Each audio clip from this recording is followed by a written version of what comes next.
What is this? I think my third time recording this because I am failing to record this again and again. I don't know why, but it is just what it is. Here we go, chapter 2. The One-Eyed Wanderer. It is a silent morning. Thick fog covers your village. Through the mist steps a shadowy figure. Hail, warrior. I've been watching you. Your quest isn't over. Do not sit here. Do not sit idle here. Travel to the lands beyond. I urge you. Your presence is needed there. Then as suddenly as he appeared, he vanishes. Who was that, and can we trust him, are the questions you ask yourself. Your shamans seem to have recognized him. Yes, be very, very careful of the wanderer, they advise. We had hoped to never meet him again, but the times must be desperate indeed. There he goes, that's the wanderer. Beyond the mountain villages lies the Evergarden. It is an ancient sanctuary, a place of tranquility and peace. Although no one can say for certain who built it, many believe it was created by the gods themselves. Entry into the Evergarden has been strictly forbidden for the citizens of most kingdoms. Only on rare occasions have official scouts been sent to ensure its well-being. The matter must be very concerning for the wanderers to send us here. Goblins. You ride over the garden. It is being savaged by goblins. They have set up machinery and seems to be extracting ore, disregarding the sacred flora and fauna found in the place, even destroying much of it. You urge the goblins to stop, but they seem to care a little, insisting this operation is too profitable to give up. Furiously, the goblins claim to be the first to arrive at the gardens, and therefore first to the spoils. The atmosphere turns hostile, and things escalate quickly. Victory 6. You succeed in shunning the goblins away. Despite the victory, however, the morale fails to lighten up as you start to realize the extent of damage done to the Evergarden. Tales of the Goblin King. Amongst the rulers of the land, Goblin King was well known. He was valued for his willingness to cooperate on almost any matter, although most would describe him as being mildly obsessive about acquiring wealth. Settling agreements between kingdoms are often long-winded and tedious affairs, but not with the Goblin King. Diplomatic relationships with him were always very easy. What are the yields? How are the proceeds being distributed? And what time frame are we talking about? The Goblin King always had a very keen and effective way of running things, until today, where he stumbled himself into a corner. When the battle turned, it became clear his fortification wouldn't hold. He rushed into his chamber and started to plow through some papers. He grabbed his pen and swiftly began writing and signing dozens of letters. With only hours at best left, he was preparing documents to make sure that ownership of his properties will be held by a designated trustee, that his employed workforce continues their production schedule without interruption. Lastly, that various insurance payments will be moved onto his most discreet financial deposits. He called for his messenger, handed him the bundle of letters. These need to be delivered to the Grand House of Bookkeepers immediately. One more thing before you go. For a moment, the king considered sending him to a nearby trade haven instead. He would still be able to reach the bookkeepers afterwards, but could pick up some cheap trade goods along the way and save some. It must be SAVE. Save some travel tariffs on the route as well. Take the lucrative detour but risk the timely arrival of the letters. Unfortunately, he was unable to finish his decision. Just in this moment, one of your artillery strikes impacts on his chambers, promptly turning it into a steaming crater. That's the Goblin King. Rising from the ruins, the damage done to the Evergarden is immense. This place is essential to the balance of the lands. Leaving it in this current state would have grave implications. With patience and dedication, we could regenerate the garden to its former nature. It is our responsibility to rebuild it. Superwells. It's a sunny afternoon. You use this quiet moment to rest your eyes for a little bit. When your shamans interrupt you for an audience, they seem to be buzzing with excitement. You have made a fascinating discovery. Hear us out. You try to shake off your drowsiness and wonder what they have come up with this time. The Evergarden trees produce a unique kind of resin known for its exceptional properties. In its raw form, it's not of much use, but our studies have shown that we might be able to harness its power. We propose the construction of a new type of soul well, the superwell. Superwell reaction takes two elements, light and dark resin. It then goes through a freezing and purifying process.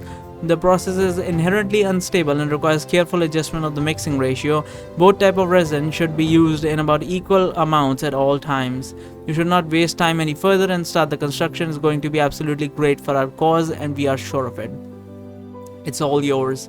The one-eyed wanderer returns. Hail, warrior, you have done good here, but I'm afraid these plunderers were not the reason I called you here. In this garden, you see, the wanderer speaks. Hidden here, beneath our feet, lies an entrance to the underworld, a passageway connecting our realm to the lower plane. As long as I have walked, it was my duty to keep it sealed. It is a selfless job, not much appreciated. Well, I'm an old man now, and I've grown tired of it. The forces below have become active again. It will only be a matter of time before the entrance is breached. You've proven yourself to be the most able, so I trust you will be able to handle this from here on out. Now, excuse me, I've got places to be. Godspeed. What is this fucking Diablo 1? It's cave trolls. The foundation of the entrance is now beginning to crack. The time of the breach has come. After one final eruption shattering what little was left of the seal, the door now lies open. The tension among our folks is peaking, and your eyes are tightly focused on the what emerges. A few creatures step through the dark hole. Howdy, we are the cave trolls. What brings you here? Cave trolls, you expected something more menacing. You raise your voice. Explain yourself. What do you intend by coming here? The trolls shrug their shoulders. One of them speaks. Huh? Clearly it's you who came to us. What brings you here, mate? You're trying to make sense of that for a moment, but can't find a response. You repeat again. You have breached the entrance. Explain what you intend by... Before you can finish, the trolls start throwing mud, and they start screaming and run straight at your army. Retrieve 7. The cave trolls are gone, but the entrance still lies open. For now, it does not seem to pose an urgent threat. You decide to keep it on guard and begin to investigate. Tales of the Cave Troll Mistress. Cave Troll Mistress was one of the first female leaders in the troll tribe. For a long time, the tribe were exclusively ruled by male troll masters, until recently when the trolls collectively came to the conclusion that whether a troll is male or female does not matter. Ever since then, a growing number of trolls mistresses emerged among the tribe. Cave Troll Mistress earned their way into her position. She was always one of the brightest among her peers and could physically stand up to anyone. She was well respected and no one dared to challenge her. But the forces of evil called upon the tribe to start mobilizing and push their way forward. The tribe had no issues following leader from a female ruler.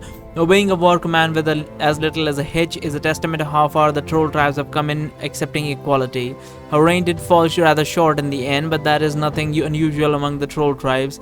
It's safe to say that she will go down as a great leader in troll lore books. But how would that work? I mean, do the trolls write lore books? And if they do, would they survive or like destruction of the area? And if they get destroyed, how would the other trolls know? So there would not be any troll legends because all of them are dead and all their books are probably burnt. Okay, let's see where we are. Something special. The forces have started exploring the tunnel leading into the lower plane. The immediate surroundings are clear, but countless monstrosities are lurking in the depths. Could surface at any moment. Our scouts have located an ornate chamber deep below the ground. It looks like something important could be stored here. Maybe something valuable. We should investigate. Knocking on doors of hell. Large, heavy-plated doors engraved with intimidating symbols from top to bottom seal the ornate chamber. Doubt strikes you for a moment. Does not look like treasure. Regardless, it's our turn to pry forward. Better we face this now before whatever lies behind comes to us. The strength of a dozen of your men force the doors open. Almost immediately, a swarm of ghouls are rushing out of the chamber. Fools looking for treasure in the underworld. The only thing you'll find here is your demise. Victory 8. You managed to fight off the ghouls. You escaped the tunnel and successful retreat to the Evergarden. Forces are able to rest, but you're filled with worries. The situation has only become more dire, and there's no telling what may emerge next.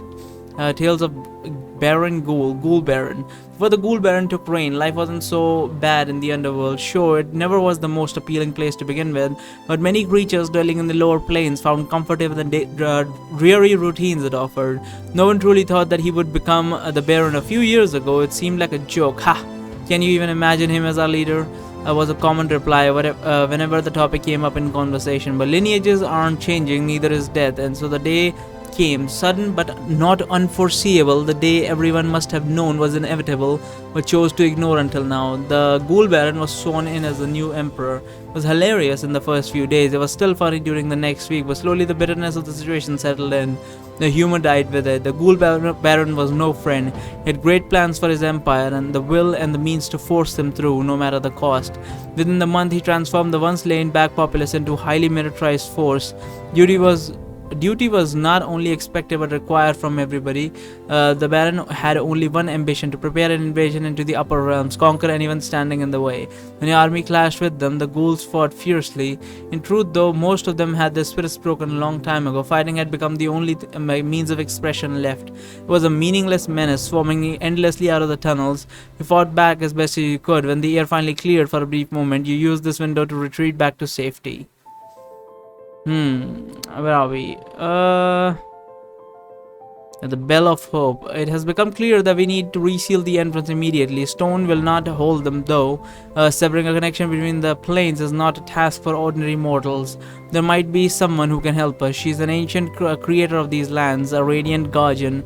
She vanished long ago, left behind the Bell of Hope that would toll in troubled times. She shall return in assistance. At least that's how the legend goes. So far, no one has ever tried to ring the bell. It might not work, but we have no other choice. Victory. You ring the bell and you succeed in summoning the radiant guardian. Her powerful appearance shielded the entrance. The evergarden is saved and your people celebrate. There she is. What is happening with her knees? Oh, she has like spikes on her knees. Okay.